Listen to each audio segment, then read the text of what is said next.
So this is the first video in a marriage and divorce series that I'm doing. I've been married I was married for 27 years. The first time I was married for 12 years, the second time for 15 years. And over that long span of time, I learned so many things. I'm going to be discussing the things I would do differently, just giving general advices about different experiences that I had, that lessons that I learned, mistakes that I made, the successes of it, just a broad array of different things that I'm going to be discussing. And one of the most commonly asked questions is, how have I managed to stay sane throughout all of it? This is the first video, and the topic for today's video is starting over after divorce. If you're interested in that, stay tuned and be sure to subscribe if you're interested in conscious lifestyle content. Okay, so the first advice I'm going to share is acceptance. Now that you're divorced, you have to accept that you're divorced, and that may seem like duh, but you'd be surprised at how much time you spend not having accepted the divorce. It could be from not accepting it because of regrets. It could be not accepting it because it happened in a way that was so fast and such a whirlwind that you weren't actually able to process it as you were going through the divorce, like before it was official. It could be that you're holding on to the other person still. Whatever it is, you have to accept it. If you postpone the acceptance of it, then you're postponing your progress. So the thing about it is that accepting it comes with not blaming yourself. It comes with letting go of blaming the other person. It comes with generally being able to confront it with other people as well, because first we have to accept it for ourselves, but then we have to accept it within our families, our friend groups, the community possibly. Advice number 2, or point number 2, is take care of your children. If you have children, please take care of their emotional needs. Please check in with them, talk to them, allow them to express their feelings about the divorce, allow them to ask you questions, things that they may not understand. It can be very difficult to remember that our children are also going through the experience with us, and that they also need to be able to process it. They also need to be able to express themselves. They also need to be able to purge, let things out. Maybe they might be upset, angry. They may blame you. They may blame the other parent. You just never know what children are going through. And sometimes while we're going through and processing our own feelings and things, sometimes we have a tendency to neglect our children. Journaling, that's one of the things that I encourage my children to do. Express their feelings in journal format. If I don't, I wasn't able to get counselors, therapists for my children. So if you're not in a position to do that, try to find resources, free resources, articles, books, just different things that to arm yourself with the information to be able to guide your children through this process. I really do advise journaling, because with journaling, they're able to write down whatever they feel, and they don't even necessarily have to express it to you, because some of the feelings that they have that may be negative attached to the divorce may be involving you, and they may not feel comfortable talking to you about it.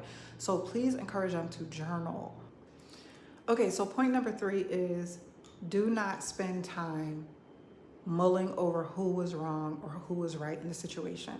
This is not a time for blame shifting or just blaming or any of that kind of stuff, because at the end of the day, it's over. The marriage is over. So it doesn't really matter.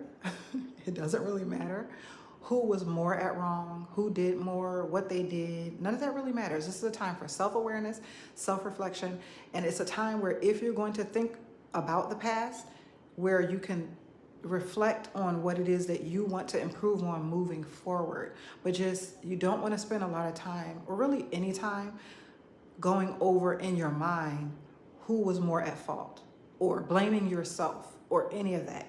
Think about all the different things that you put into the marriage that you could avoid in the next marriage, in the next situation, or even in your current relationships. A lot of the things that we go through in marriage are exaggerations of what we go through on a smaller scale with friends, family, coworkers. You know what I'm saying? They're character flaws, perhaps personality flaws. So reflect, but don't spend time ruminating over all the negatives of that situation. Give yourself time to grieve. This is a huge loss. Marriage is a huge loss. No matter how good or bad the marriage was, it is a big chunk of you that is now missing, and you're going to experience withdrawal. I don't know if people ever have described it as withdrawal, but you will experience a withdrawal because your routine has been a certain way. Another person has been in your routine. Like, there's so much about the grieving process of marriage that I wasn't prepared for with my second marriage. The first one went a little bit differently because that marriage, of course, was different. But the second one, oh my goodness, it was so difficult for me at different times where my routine and his routine were in sync. And so it's just a lot of different aspects to needing to grieve, needing to purge, cry, do whatever you need to do. However, do not spend a bunch of time venting with people or venting to people about your experiences, don't spend a bunch of time trashing the other person or trashing yourself in self-deprecation or any of that kind of stuff, shame, guilt, all those kind of things. Like, don't do that. And the thing that's really important is to remember, just keep reminding yourself that the marriage is over. So you want to spend all that energy you spent in the marriage trying to make it work, trying to keep it going, trying to, you know what I'm saying? So you don't want to spend the time of your life where now it's time to move on and go in a different way, a different direction. You don't want to spend that time just basically replaying the past. You don't want to do that. So when you're venting and you're trashing the other person, all that, you're living in the past, and there's nothing beneficial about living in the past. Okay. Also, one of the points about venting is that when you're venting during a time of pain, a lot of times you might overshare. So you might say things that you kept to yourself that happened within your marriage about you or your spouse or your children or anybody. There's things that you can do to like center yourself, to still yourself. You're going to want to do some things, okay? Because you're going to have, for one, a lot of time. That's another thing that I didn't anticipate, the feeling of all this missing time. It's like I had a lot more time. Like, especially for, well, I don't want to make it a sex-based thing, but as a woman, I felt like I had a lot more time to myself because I wasn't putting it into things having to do with my husband, or just, running the household and things like that. It just felt different. It felt weird, and I wasn't ready for that, to be honest. So that's what I'm saying. It's an actual loss. It's a loss whether it was a good marriage or a bad marriage. Another reason why you don't want to vent is because you don't want to become burdensome to the people around you who care about you. They care about you. They're not gonna know how to tell you shut up. They're not gonna know how to say, okay, you've been talking about this for the past 6 weeks now, or whatever.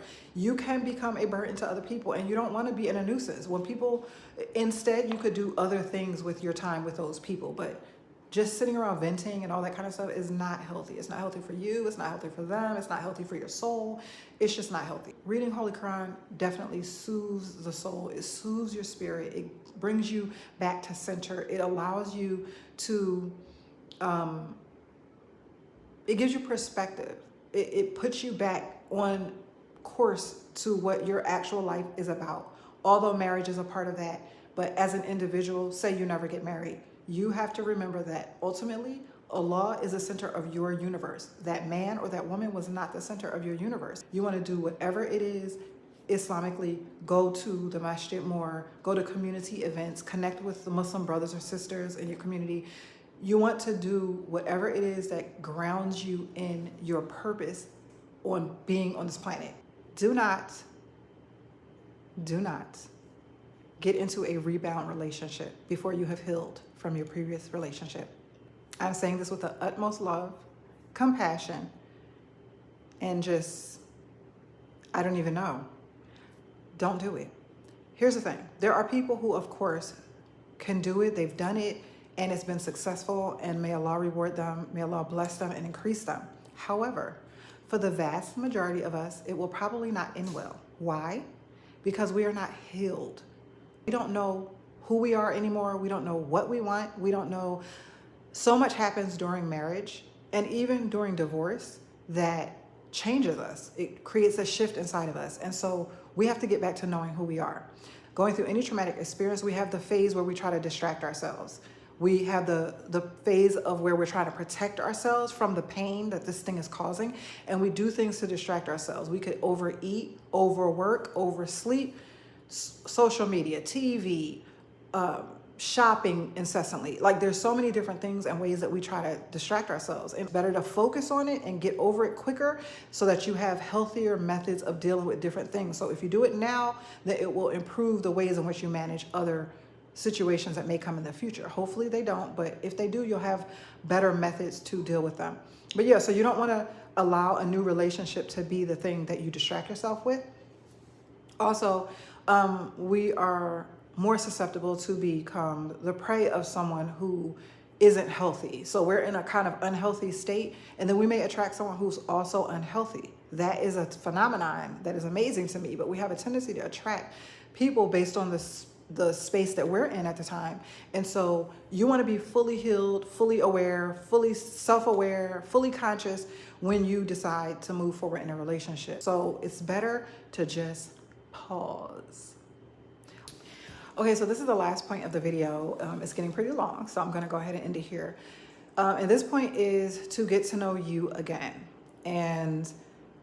or get to know the new you more so, because we're not the same as we were before divorce. We're different. We've changed. We've shifted in different ways, even ways that we don't realize that we have. We had a whole nother person in our life, and we took on some of their characteristics, some of their interests, some of their, all of that. So we're different. We've changed. So it's important for you to kind of have a little session where you maybe write down everything that you enjoy doing or that you want to do moving forward. Like, what am I going to do with my life now? Who am I right now? In what ways has my character changed? In what ways have my personality changed? Maybe my wardrobe changed, my food taste. Like, get to know you again. You are not attached to someone else now. It is not we and not us. That is so sad to say, but that's the reality of it. And maybe things that you abandoned during the relationship because you had to give up some things in order to take on some new things, and you know how that kind of thing happens sometimes in relationships. Spend time with family and friends, and most definitely and most importantly your children, if you have children as a result of the marriage, or you had children previously, you know, if you got children. I don't know why I'm trying to qualify the way that you might have children. Yeah, you want to switch up your daily routine too. This is something that I found was very helpful to me, like switching up my routine. And I even did something that was kind of interesting, but I played songs. There were songs that reminded me of my ex-husband, and they were kind of, I hate to use the word triggering, but they were kind of triggering. And so I would play the songs when I was doing different activities. Like he and I would play certain songs when we would be driving, or, you know, things like that. And so I would play the songs to try to attach the memory to something else. And the thing is that it's not even about getting rid of all your memories with this person.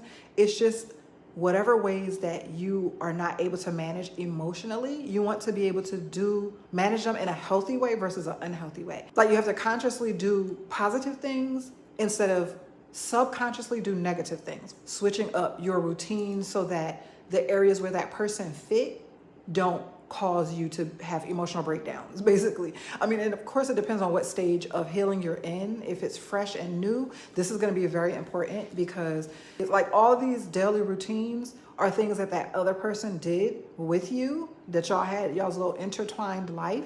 You might want to start trying to switch some things up, even if you have to switch up the places that you go, the restaurants that you like.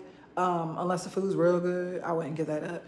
But you know, like maybe sit somewhere different in the restaurant. Like you just try to disrupt your pattern or your routine in a way that helps you to avoid spiraling emotionally, avoid, you know, setbacks and things like that. What I'm trying to share are things that will speed up the healing process, and ways in which you can be consciously doing that, basically. So if this video helped you, please be sure to subscribe, give it a thumbs up, share it with anyone who you think it might benefit. Leave a comment below letting me know which advice was the most helpful to you. Turn on your notifications so that you know when I upload another video. And remember, life does not get better by chance, it gets better by change. Until next time.